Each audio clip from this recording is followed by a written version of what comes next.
We are live on air. My name is Max Dinenberg, and once again, we're joined by my good friend Joe. And today we will be ranking our top 10 favorite Dreamworks animated films. There are a lot more Dreamworks films than Pixar, so this thing for both of us was a much more tough job to do to put this list together. We'll go from 10 to 1, and then after we are done, don't forget, we will have a Q&A right after we are done with our list. We're gonna miss some movies on our list. If there's a movie that we don't talk about that probably will be in your top 10, please let us know in the chat, and please hit that like button. That's the best way to support this channel. So without further ado, let's go through we have a couple honorable mentions that we really want to talk about because there's so many DreamWorks movies, but some can't make our top 10. So, Joe, tell us a couple of your honorable mentions. All right. Well, my honorable mentions do share a couple. I have two honorable mentions that I have for very similar reasons, which I have How to Train Your Dragon 3 and Kung Fu Panda 3, which is they're both parts of franchises that I really enjoy. But the case with Kung Fu Panda 3, I have seen it. It was just such a long time ago, and I honestly don't remember how it stacks up to the rest of the franchise. How to Train Your Dragon 3, I watched pretty recently, and I do enjoy just more stories in the universe that How to Train Your Dragon has created. I just don't think it really works as a I don't know. I have some problems. Probably like just specific stuff, and also I think it just like the plot is a little too derivative of How to Train Your Dragon 2, so I don't think it quite works. My third honorable mention is Madagascar, because I haven't seen Madagascar in ages, but I do know when I was a kid I watched it all the time, so I don't know if it holds up at all, but for nostalgia's sake, I mean, when I was a kid, I liked it. Maybe I would still like it, but from what my parents say, it wasn't people don't consider it a fantastic movie. Okay. Is that your honorable mentions? So you have Madagascar, How to Train Your Dragon 3, and you have Kung Fu Panda 3. Yes. Okay. Kung Fu Panda 3, I don't really remember anything about it, which isn't a great sign. Yeah. I'll go really quick. I have like a couple I want to talk about, movies that I really enjoyed that couldn't make my list. The Prince of Egypt was one for me that I loved as a kid. I went to Hebrew school, and that was a movie that we watched every year at Hebrew school. I think it's the best representation for me as a Jew that we've gotten in film since I've been alive. It doesn't really ring. Sometimes it's a very slow moving movie, so for me, it doesn't really hit my top 10. But also, Mr. Peabody and Sherman was actually a movie that I really enjoyed. And I've rewatched it multiple times, and used to be my top 10, but for some reason now I've started to move this out of my top 10, as well as How to Train Your Dragon 2. I think it's still a really solid movie in the franchise, but just couldn't make the list for me.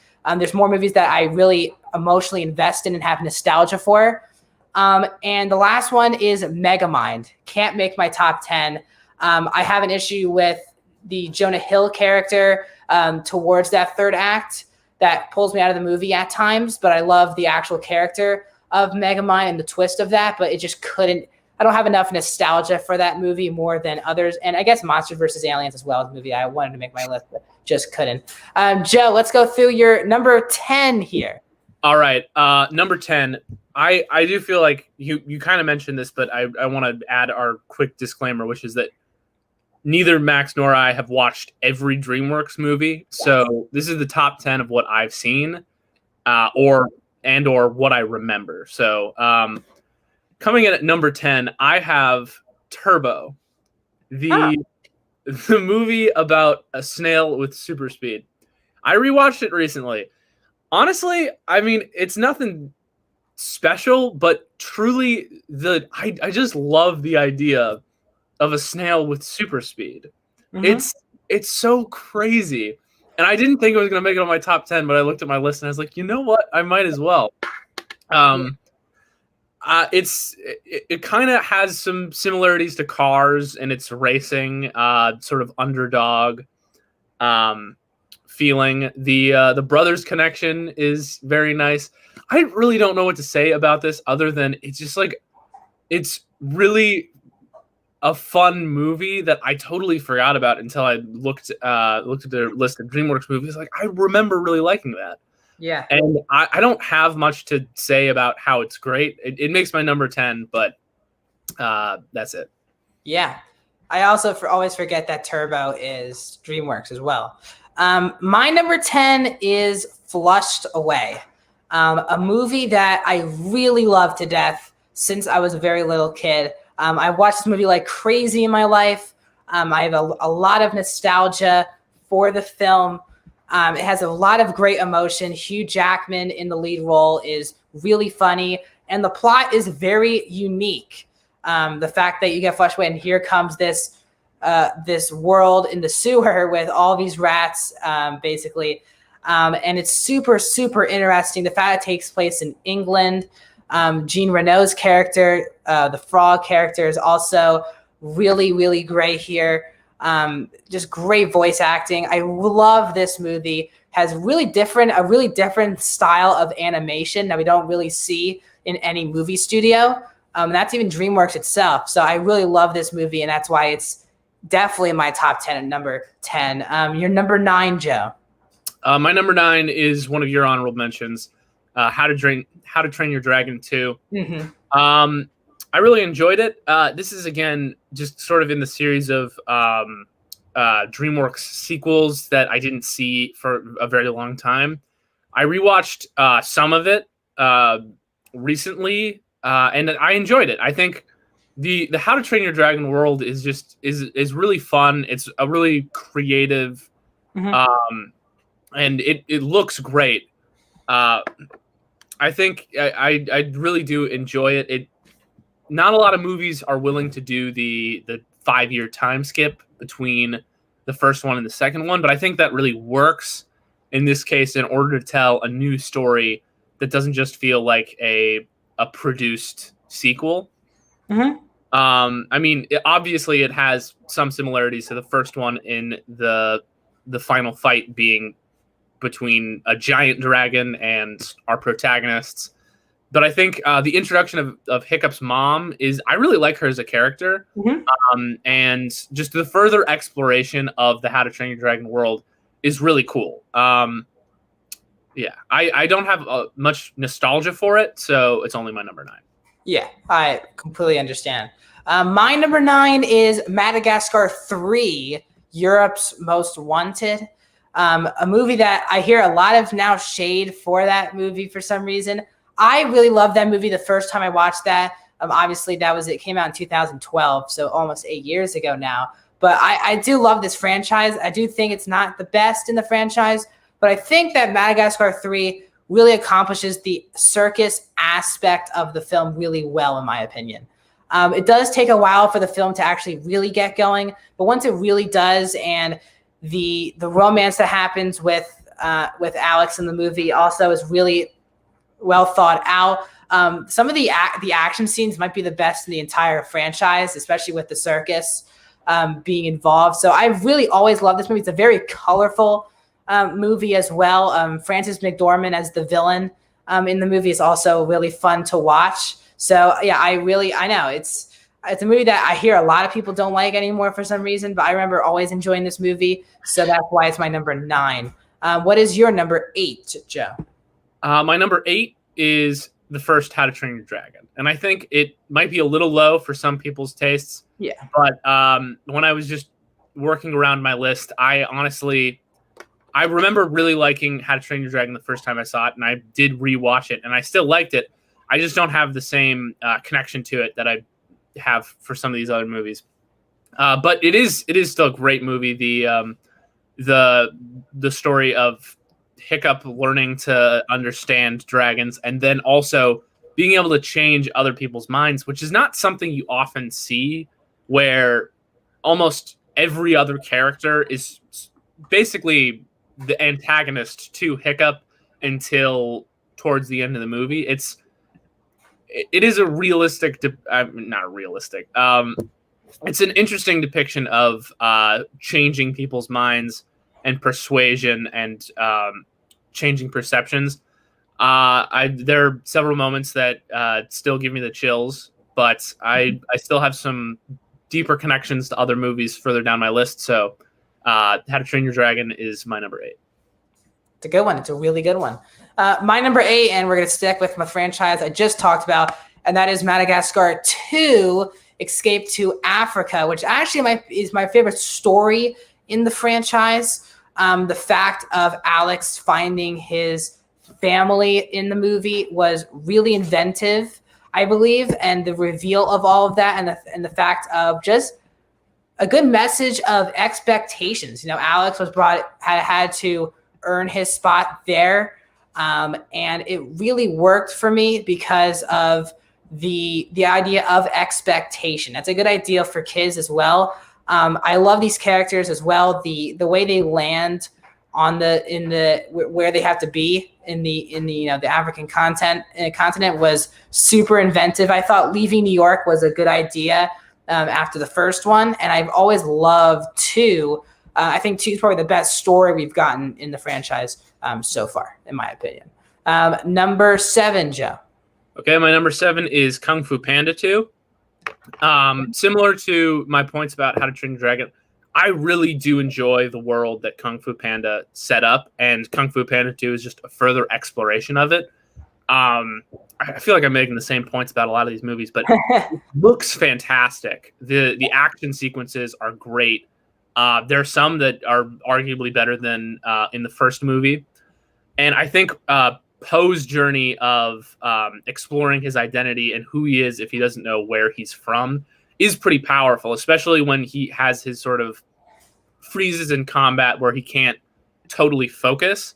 And that feels really relatable. Just freezing up when everyone's looking to you to be the leader, to be the person, to be the chosen one. Like, yeah, it is one of the more unique depictions of a chosen one character throughout Kung Fu Panda 2. I rewatched this one for our list, and yeah. I really liked it, but I just don't remember. I didn't remember much about it before going into it. Mm-hmm. So it's a little lower down on my list.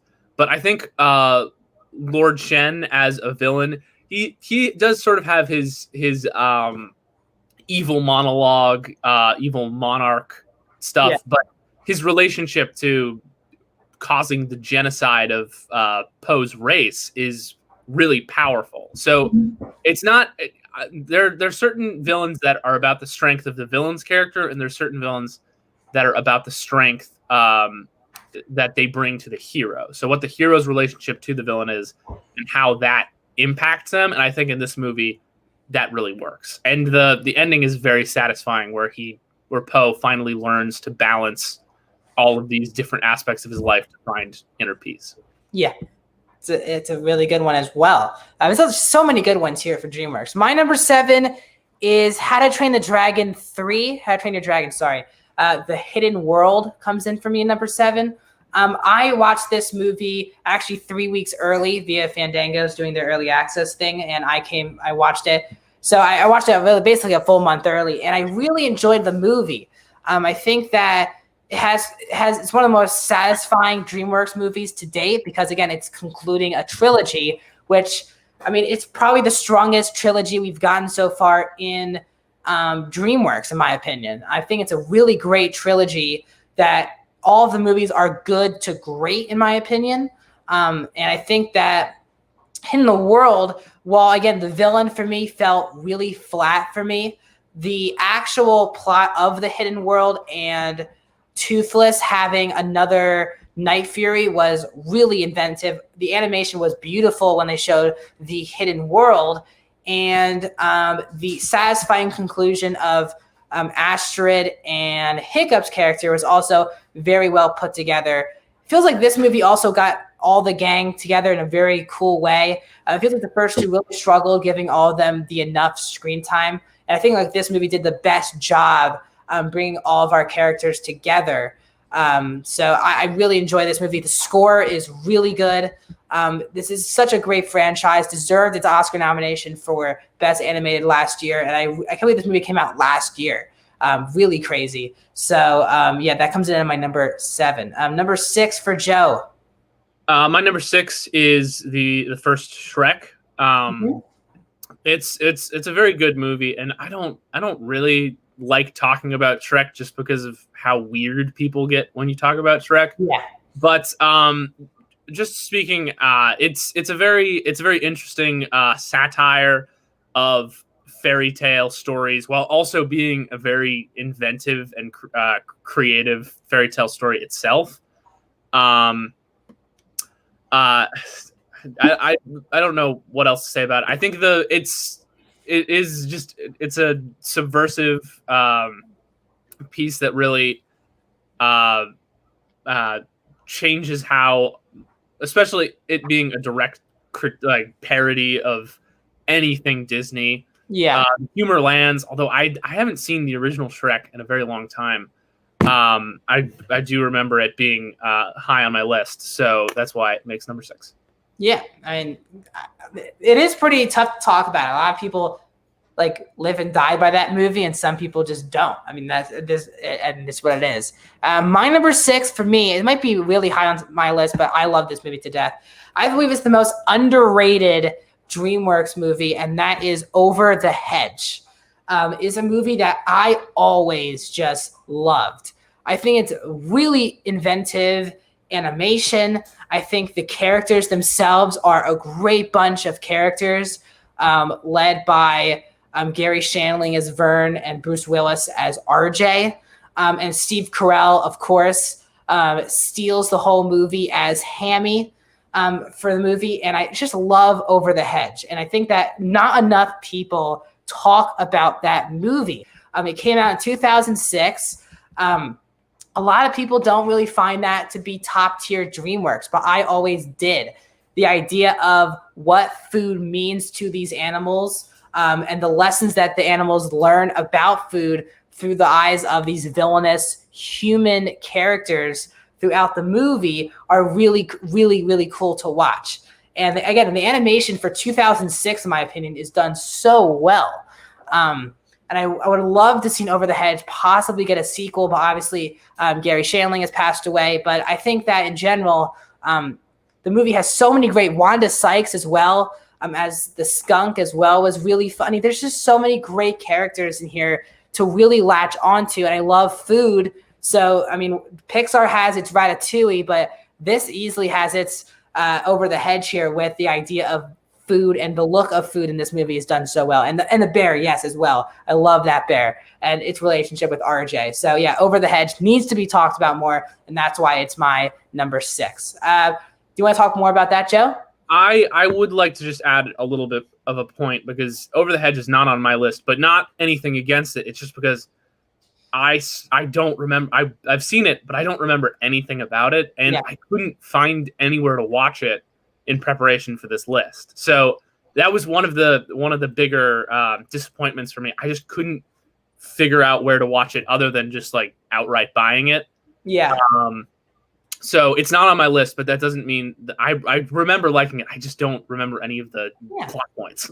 It's all about recency too. You know, that's what it is about these lists. Like, what did you watch recently? What do you connect to the most? That's kind of I wholeheartedly embrace the recency bias. My number 5 is Shrek 2, a movie that I watched yesterday. I think, just going off of, I have a lot of the franchises next to each other because I think they work so well as a combo set. I think Shrek 2 is interesting in how it's even more creative about its satire of fairy tales, because it goes past the happily ever after. If you just stop at the first Shrek movie, it's a happily ever after, but they took it a step further. They're like, what's the aftermath? How are Fiona's parents going to react? And I think it's very interesting. I also love the fairy godmother as a villain. Her being traditionally thought of as like one of the most benevolent characters in fairy tales. It is really funny to see her acting like a businesswoman who is racist towards ogres.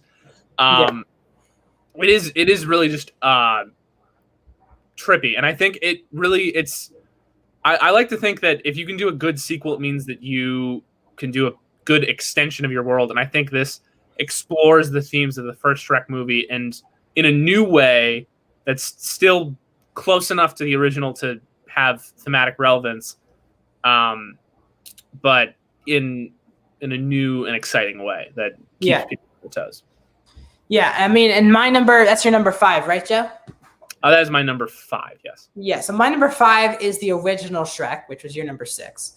I love Shrek 1. I do struggle with the rest of the movies, in my opinion. I don't really enjoy any of the other Shrek movies compared to the first one, because I do think the first one nailed it so good. And the animation looks so, like I have a lot of nostalgia for the animation look of the first Shrek movie. Obviously the music, obviously in the end, obviously gets me chills every time. But just the look of him in his house with the mud and stuff, all of that hits nostalgia for me. The actual romance of the movie also really works, and I love the relationship between not just Donkey and Shrek, but Donkey and the dragon as well. Is done very well as well. And I think Fiona has a really good arc in the movie as well.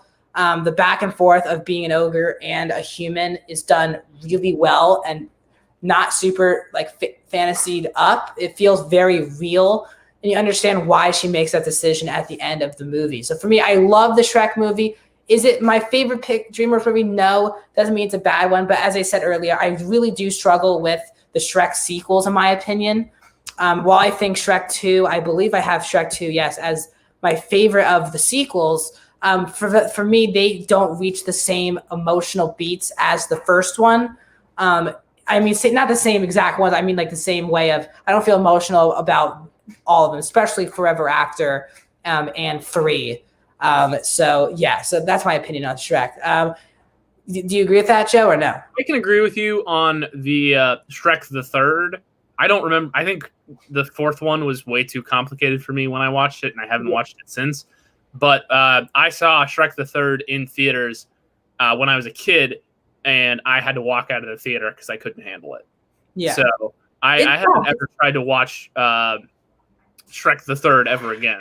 Yeah. And before we get into our top 4, guys, we're only 23 minutes into the show, which means we have plenty of time here. We're each going to name our 4 movies, and then we're going to move into a pretty long 30-plus minute Q&A looking like. So if you guys, there's going to be a lot of movies that I also want to talk about that could make my list. So if you guys want to talk about those movies, we're hearing some Boss Baby in the chat.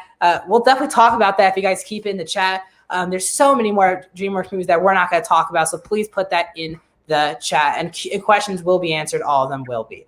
Joe, your top 4 begins with? My number 4 on my list is The Rise of the Guardians. Oh, wow. I can't say I cannot vouch for how much it holds up, but I remember loving this movie when it came out in theaters.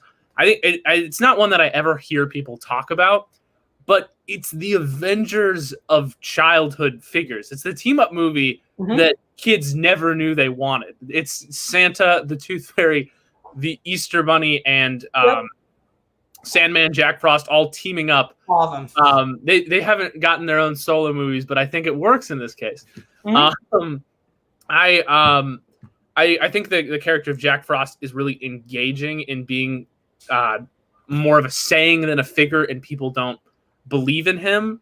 When it came out, it was the film I never knew I wanted to see. I think it does so many interesting things. That come out of nowhere, especially focusing on childhood, which is one of my favorite things in movies when talking about belief and the positivity of being a kid and just seeing what you want in the world. I really just, and as someone who's now officially an adult, I do just like movies that really celebrate that childish joy. That's just so fun. So Rise of the Guardians is my number 4. I'm happy you brought that movie up. I think it's a pretty underrated movie, and I think people forget about that movie way too easily. And I do agree. I definitely want to talk about that after my list. Now, my number 4 is the first How to Train Your Dragon. Originally, it was my number 1, and I think overall, as a movie, it probably is number 1. As a movie, I mean. But for me, it doesn't hit as number 1. How to Train Your Dragon is a really beautiful movie with, easily, in my opinion, it's the best in the franchise. I do think, though, the thing that no one really talks about the franchise, that it really struggles with a good villain. I think for me to make this franchise amazing, it needed just one villain to really put, but they basically just do the same villains in every movie. A person who likes to kill the dragons. And for me, it gets very repetitive. But here, they're introducing so many great characters, and you really understand for most of the movie, the dragons are the real villains, until you really understand the relationship between Hiccup and Toothless. And that is done so beautifully. The Hiccup as just teaching his colony, basically, the fact that dragons are good things and not bad things is a really good message to kids as well. I get a lot of nostalgia for that animation. His relationship with Astrid, I think, is the best in this movie. Also, his relationship with his dad as well is really good. There's so many great, Jonah Hill, of course, TJ Miller as well, great characters as well. So I really enjoy How to Train Your Dragon 1. Amazing that it came out 10 years ago. Time really flies by. But I really do enjoy How to Train Your Dragon 1. It can't make my top 3, but it was very close. And that's sitting at my number 4. Top 3. This is where it gets really interesting because I have no idea what your top 3 is. So what is your number 3? My number 3 is one that I absolutely know that you don't have anywhere on your list because we talked about this. My number 3 is Chicken Run, which is one that I haven't seen it. I don't hear people talk about very often. I understand why. It's pretty obscure, but I watched it when I was a kid, and I loved it. It's a for people who don't know, it's a chicken escape movie. Like it is think The Great Escape, but with chickens, and it is great. I personally love it when a plan comes together. So escape movies, heist movies, I always just kind of they're very satisfying for me because so many movies, characters make a plan, we as the audience know what said plan is, and then it doesn't work and they have to improvise. But if you don't know what the plan is, then it'll work, and that is always a very satisfying moment when the good guys outsmart the bad guys. But there's so much to Chicken Run. I mean, there's also this fake it till you make it story with the character of Rocky, who's a rooster who claims he can fly, but he actually can't. And the chickens are asking him to teach them to fly. I don't know. It has great comedy. I don't really know what else to say about it. Because I'm also not sure how many people have watched it. Yeah, I do really enjoy it. It's a chicken escape movie. How can you not like it? There are also some interesting like there's an Indiana Jones-esque like escape from the chicken grinder moment. It's a very I don't know what else to say. I love Chicken Run, so it's my number. I can't say anything about that movie. I haven't seen it, but the fact that you have it in your top 3, I mean, I might have to check this one out. My number 3 now, it's very personal to me. This one, personally, is my number 1, but I had to look at everything that comes into this ranking.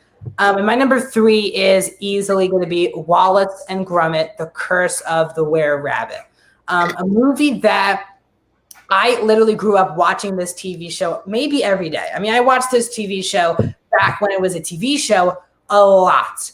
It's one of the main reasons how I got into cheese, basically. I mean, the whole thing is that they eat cheese. And then I started wanting to eat cheese by itself when I went, did stuff. And this is all based off of Wallace and Gromit. And then it got its own movie.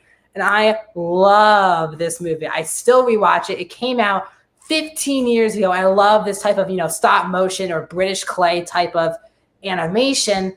And the characters are great. And everyone realizes that, Gromit doesn't really talk, it's really, he doesn't talk at all. And he's still an amazing character. The fact that him and Wallace still work together so well. Obviously, I'm not going to talk about the TV show, just the movie itself.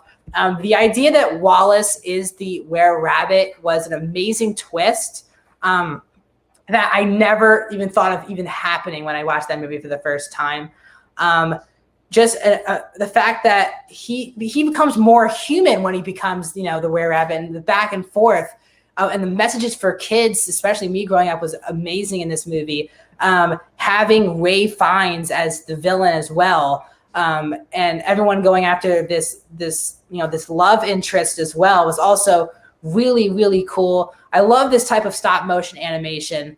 The idea again of vegetables, having this. Thank you guys for forgiving me for my Mega Mind honorable mention. But I love Wallace and Gromit. I still watch this movie basically every year. I watched the TV show. I watched the TV show a lot as a kid, so I have a lot.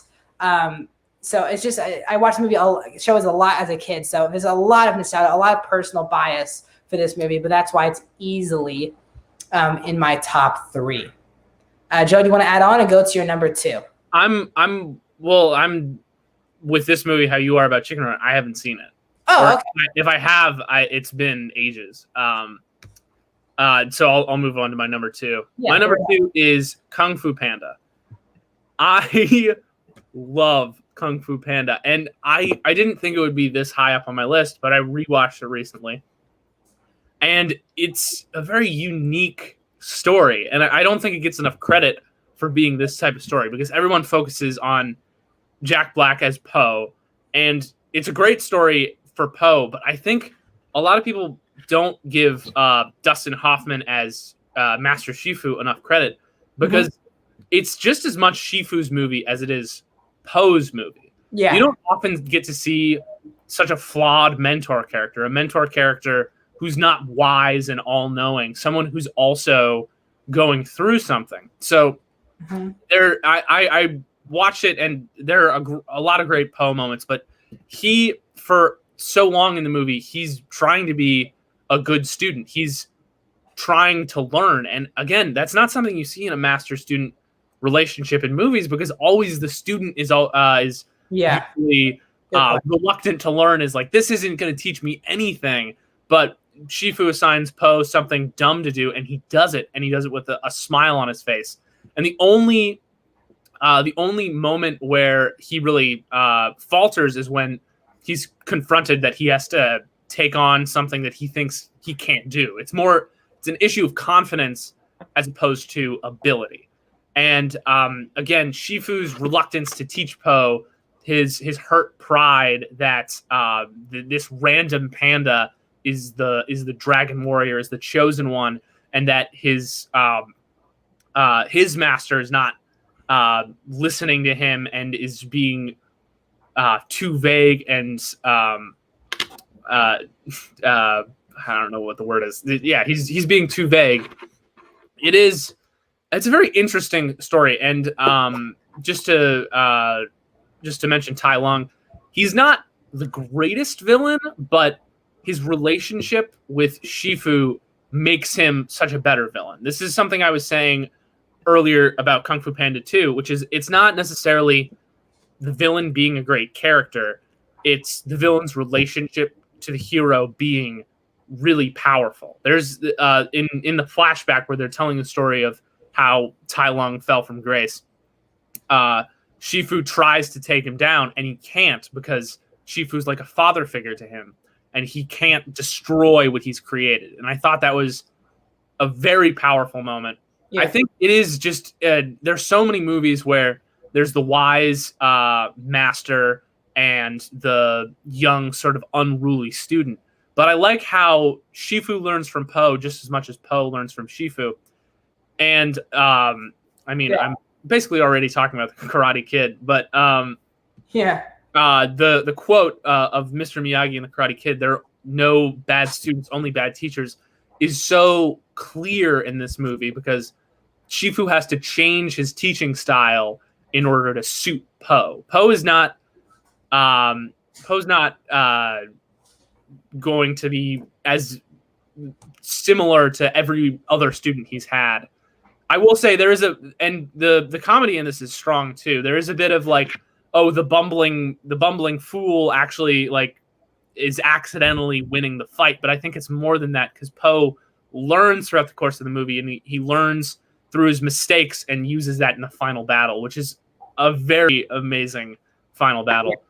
And truthfully, I mean, I haven't talked as long about any other movie except my number one.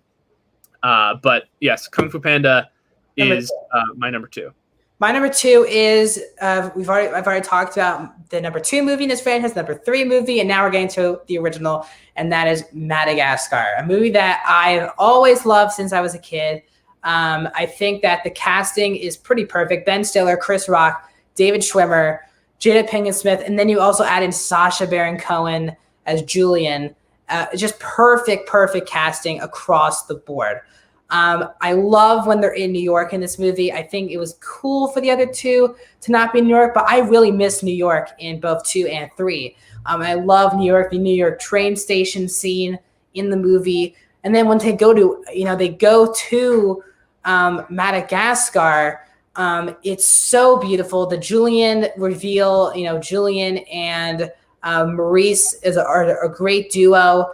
The idea of the old lady just being really the villain of the movie was hilarious. And her relationship, not her relationship, but just her interactions with Alex were really great. And I get pretty emotional with the relationship between Alex, the lion, and Marty, the zebra played by Chris Rock. They have a great relationship, great friendship in this movie. And I believe that, especially towards that third act, they have a lot of great character moments that really help. Some people, again, as Joe said, Joe did not have any of the Madagascar movies in his top 10. But it's all based on nostalgia and recency bias and all this type of stuff. And I love the first movie. So I really love Madagascar 1. Joe, we're heading to our number 1. What's your number 1? Well, I'm gonna make a point about Madagascar just because I did have it in my honorable mentions. Yeah. And I didn't have it on my list specifically because of my nostalgia bias, because I didn't know if it held up. So by your count, I might have to go and rewatch the Madagascar trilogy. Yeah. But my number 1, I mean, I'm going to be the hero of the comment section over here. My number 1 is absolutely Megamind. Megamind is an incredible movie that does not get the love it deserves because of another movie that shall remain nameless with a supervillain with minions who turns good in the end. This is too hard. Despicable Me. Yes, just say it. The release date for Despicable Me and Megamind was so close, and because of the minions, Megamind always gets overshadowed. But it's such a good movie, and it's surprisingly so. Will Ferrell's performance as Megamind throughout the entire movie is brilliant. I am a pretty big Will Ferrell fan, so I was expecting to like the movie the first time I saw it, but I mean, this shouldn't surprise anyone who's watched any of my other Max Talks movies rankings, because truthfully, the most superhero thing always comes out on top.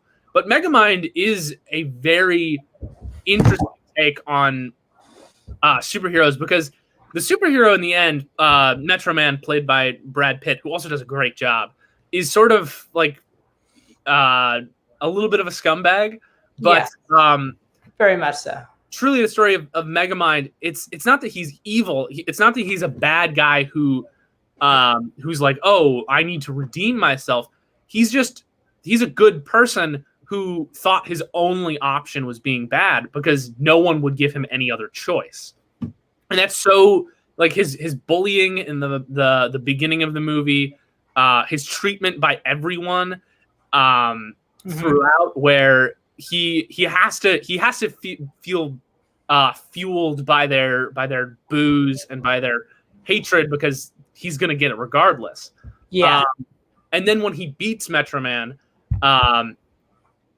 it's something that you don't see in superhero movies. Like, the supervillain wins, and he doesn't really know what to do. It's sort of like the dog chasing a squirrel, but doesn't know what to do when it gets the squirrel. He just kind of walks up to the town hall. He's like, well, I guess I own it. And the people also don't know what to do because he doesn't know how to be bad when there's no one to be good against, which makes the creation of Titan, Jonah Hill's character, even greater.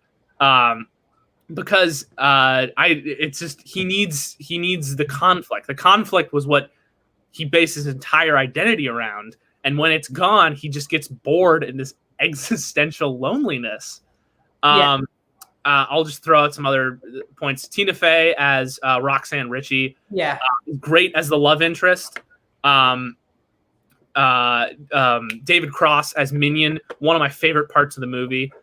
There's so many great action scenes in this. The fight between Megamind and Titan in the giant robot fight. I also think I don't know what specifically your problems with Titan are. He is he's unlikable, but that's sort of the point, which is that not anyone can be a hero, which is his only motivation for being a hero was to get through, and that's not really how it works. So as soon as that's gone, he's like, well, absolute power corrupts absolutely.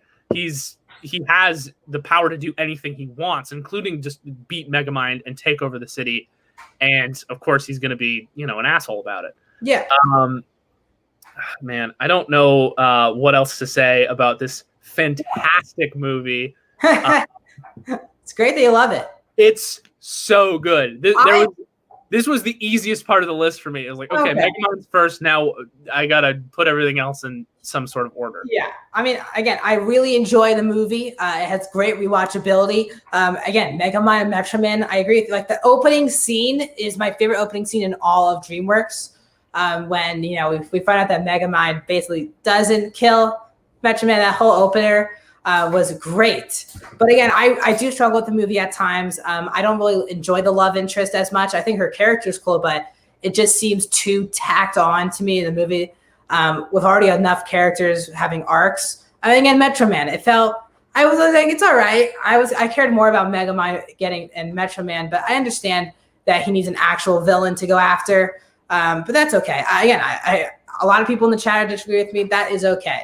And my number one is Kung Fu Panda. I believe it's easily the best DreamWorks movie. I believe it has the most emotion. I did almost cry when I watched these movies, especially when what's his name? The guy who dies in the Oogway. Yes, Oogway, Master Oogway. When he dies in the first one, it really hits home. It's so beautiful to watch. And I really do enjoy this movie. You didn't really enjoy Tai Lung as well, you based. I don't know. You kind of no. I love Tai Lung. My point was more about Tai Lung not being his motivations are not as original or for me, I love Tai Lung. For me, Tai Lung is the best DreamWorks animated villain that we've gotten so far, in my opinion. His breakout scene is my favorite scene in all of DreamWorks. I absolutely love the scene of him breaking out of his prison. It's so badass, and you can already take him seriously in one scene. And his relationship with Shifu is also, as you said earlier, Shifu and Tai Lung are just a part of the movie as Po is with their arc.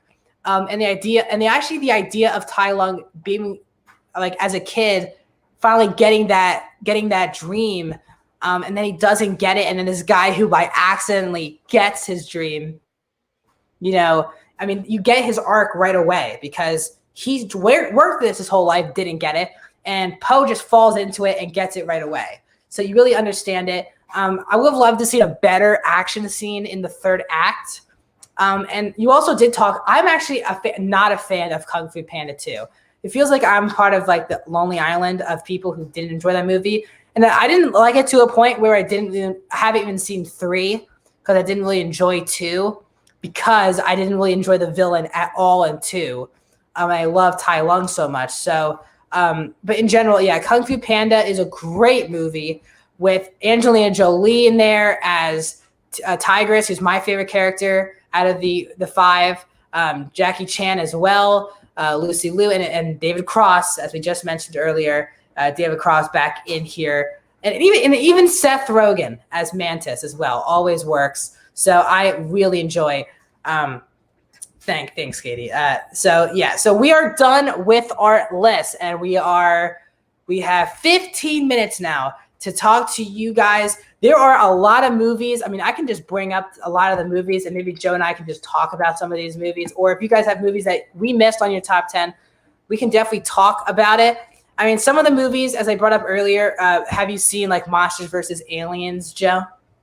I have, but again, it was when I was a kid. Never watched it again. Yeah. There are certain movies that I'm a little biased because I watched them, I enjoyed them because I was a kid and I enjoyed most movies I watched.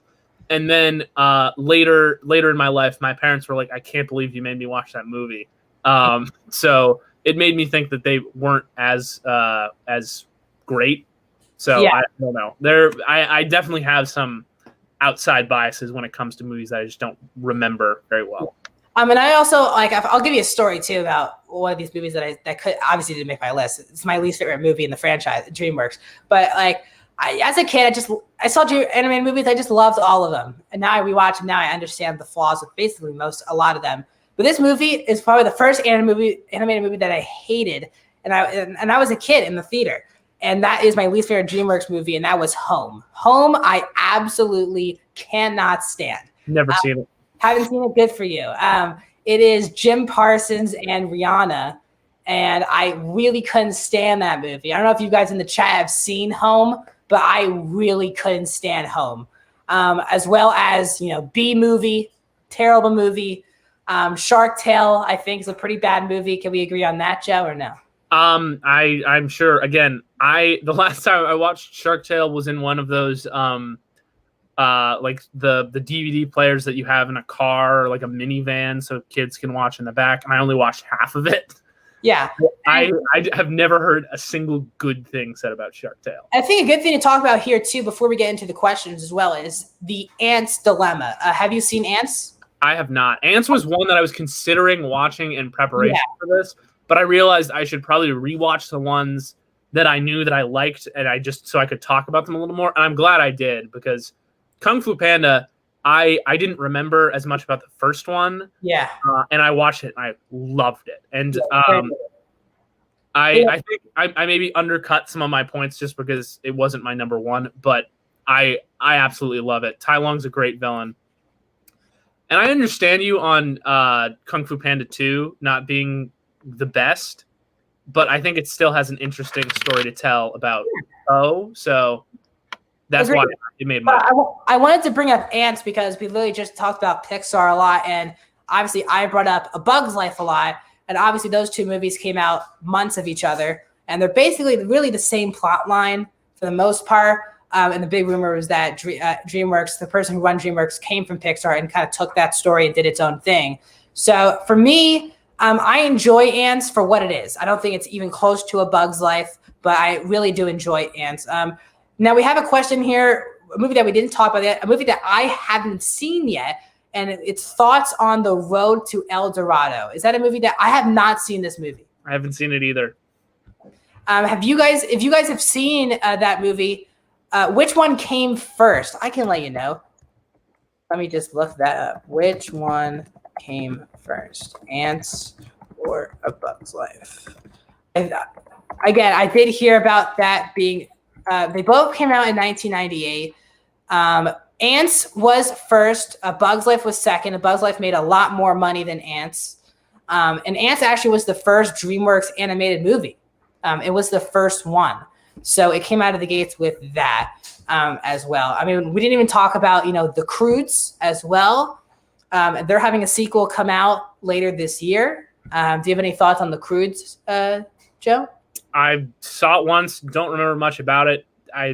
It holds the same place that The Good Dinosaur holds in my heart, which is not really there. Yeah. We haven't talked about, Puss in Boots, which was the spinoff to Shrek, with Puss in Boots in the lead. A movie that I actually really enjoyed as a kid. I really don't love it.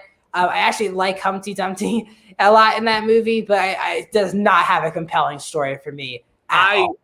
That is what I remember about that movie, but I did Puss in Boots was one of my favorite parts of the second Shrek. Shrek movie, so I was excited for it. And again, when you're a kid, sometimes you just trick yourself into thinking that you like something because That's what I was bringing up earlier. Exactly. there's something you like in there. Yeah. I want to bring attention to a comment that I saw by Prozac. Go ahead. Is what about Megamind breaking out of prison, which is a fantastic scene. Yes. I mean, there are amazing scenes, and I mean, yeah, I agree. Trolls, we have not talked about. Now, I have not seen Trolls World Tour, so I can't speak on that. I did see the first Trolls. Don't really enjoy it. Songs or whatever. I just don't really like Trolls, my opinion. But I hear Trolls World Tour is better, so I might check it out. Let's see what else have we not. Penguins of Madagascar, which is the spin-off of Madagascar. The Madagascar franchise. Didn't really enjoy it. It's so ridiculous what happens with the penguins in that movie, to a point of it just pulls me out of the movie. I think it's the same thing with Puss in Boots for me. It's like I love the penguins in the Madagascar movies.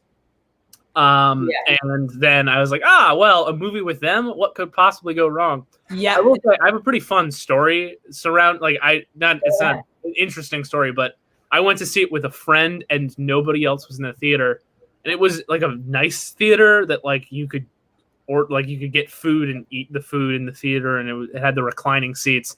So it wasn't a great movie, but I remember the theater being amazing where I watched it. I watched it in the theaters, didn't really enjoy it. Watched it at home, didn't enjoy it a lot less. And I'll talk about a movie that you actually had in your top 10 that I didn't, and that is Turbo. I watched Turbo maybe once or twice, didn't really love it at all. It just felt like a pretty throwaway DreamWorks movie in my opinion. But for you put it in your top 10, which was very interesting. I feel like it's fine. I think Ryan Reynolds is good in the movie. Of course, he's Ryan Reynolds. But I think that the movie doesn't hit emotionally for me, whatsoever. Oh, it does not hit emotionally at all for me. And it feels like it's trying to be Cars for DreamWorks, but it's not, in my opinion. It's nowhere near Cars. I actually love Cars, and it's one of my honorable mentions for Pixar. Turbo I put on my list because I watched it in preparation for this ranking, and I was like, I need to at least talk about it because I just spent an hour invested in the story of Turbo. The reason the other three in my honorable mentions don't replace Turbos, again, I haven't seen them, or in How to Train Your Dragon 3's case, I don't have the same nostalgia for it. Also, I love super speed, and I think characters with super speed are it's a little bit of wish fulfillment, and I just think it's so funny. A snail with super speed. Who would have thought? Yeah. We finally got some questions here. We have a couple of questions. Thank you guys. Keep putting in your questions. Are there any DreamWorks animated films that you would put in your top 5 animated films of all time? Megamind, done. I don't know. Because I think we just talked about Pixar. I think a lot of our Pixar choices are in our top 10. I also am a big fan of Spider-Man Into the Spider-Verse, which for me is easily a top 10 animated film of all time. Do you agree at that point? I believe it is. Sorry, what? I said Spider-Man Into the Spider-Verse for me is a top 10 animated film of all time. Oh my God. Yeah, that's so I think there should be. I think the first couple, I think Kung Fu Panda for me might fit. It's tough for me because it's tough for me to compare DreamWorks and Pixar. I look at those two studios completely different. So I can't do. So you said Megamind. So I guess you answered. I said Megamind. I think if I compared it artistically to most Pixar movies, it would probably get shoved not into my top 10 animated.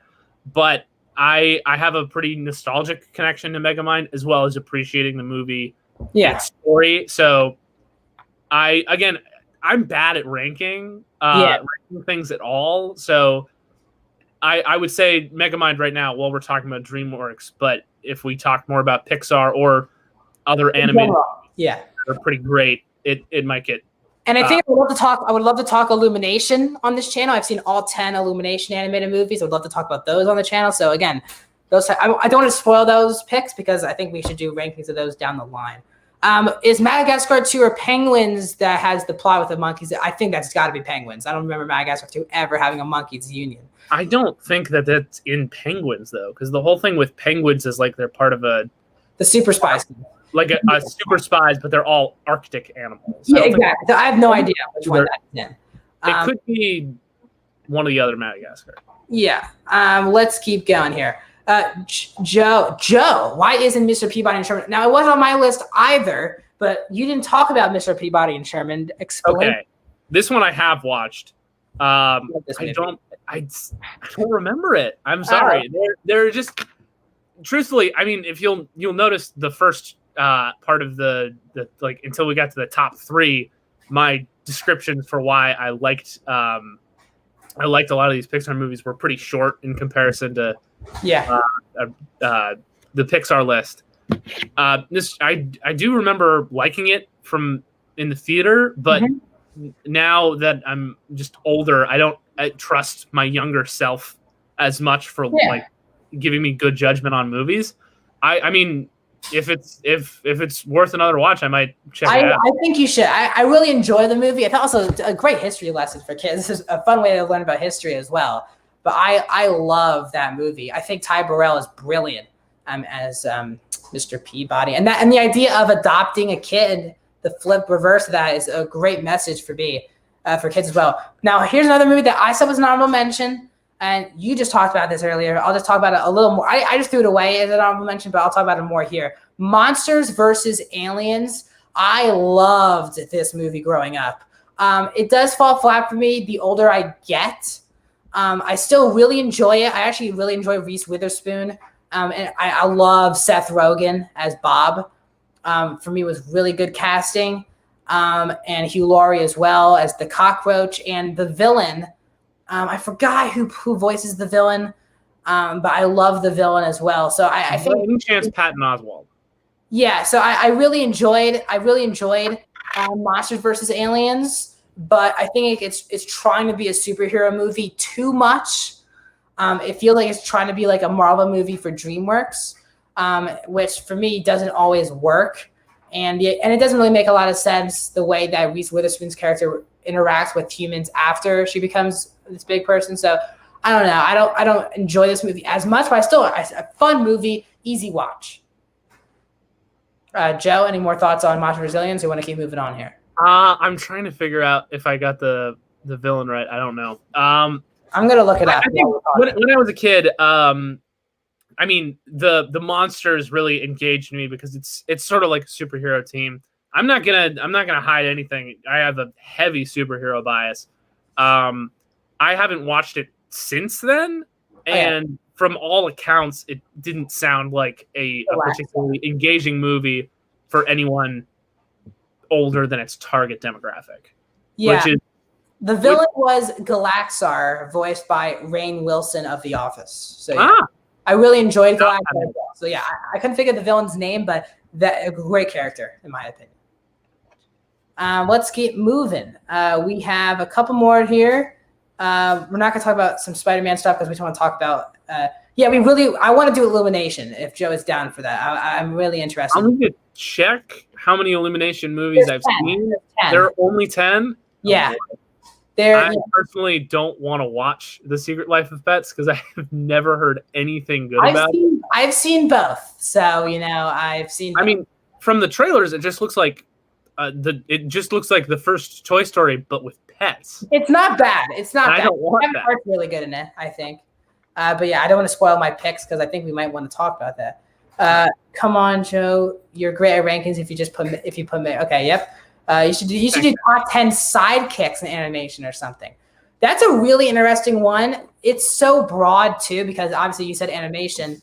That could mean that includes Pixar. Even stop motion animation like Isle of Dogs or Mr. Fox, Fantastic or Coraline. Like these are all types of Kubo and the Two Strings. These are all types of animation. So maybe I'm not sure if it's and Sing too. Sing is also Illumination, and I really enjoy Sing.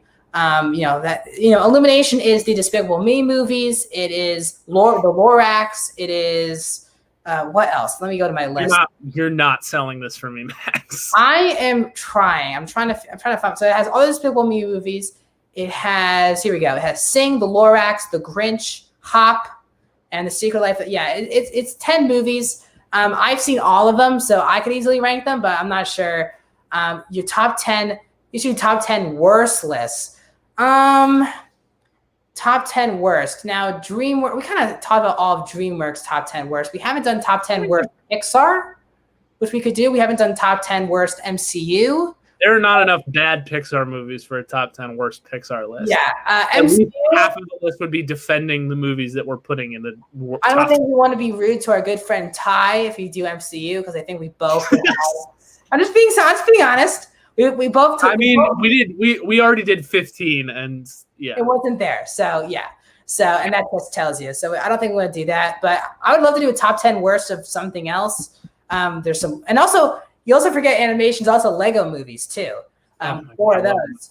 So, and we can rank those too. We can do, I mean, there's so many animation stuff out there that we can do as well. So I would love to talk Lego movies as well, Joe, as well. I mean, we can do that as well one day. I personally think Lego Movie 2 does not get enough credit. I just watched that the other day. It's a really good movie, in my opinion.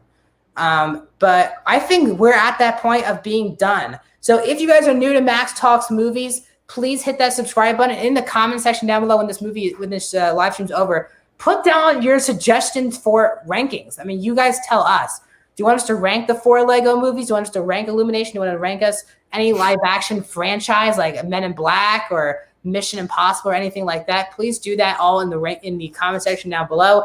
Best way to support us is to hit that like button. Share this video. If you guys people who in your family or friends who like DreamWorks Animation, share this video with them. They can watch this and also have their own opinion. We might be talking Lego Batman very soon, Nandy. Very, very soon. Illumination. We're hearing a lot of Illumination. That might be the next one. I'll talk to Joe about this week. We'll see. Well, Joe, as of now, is back with me on Saturday. He's going to have to confirm for sure. But as of now, he's a yes. If he can, he's a yes. So hopefully it'll be me and Joe back with you next Saturday doing another live on-air ranking. Joe, you want to say one more thing before we go? These streams are almost coinciding with very big life moments for me. So yes. And again, college is starting for me as well. I'm staying here, but both of us are starting college, so it's going to be a lot tougher.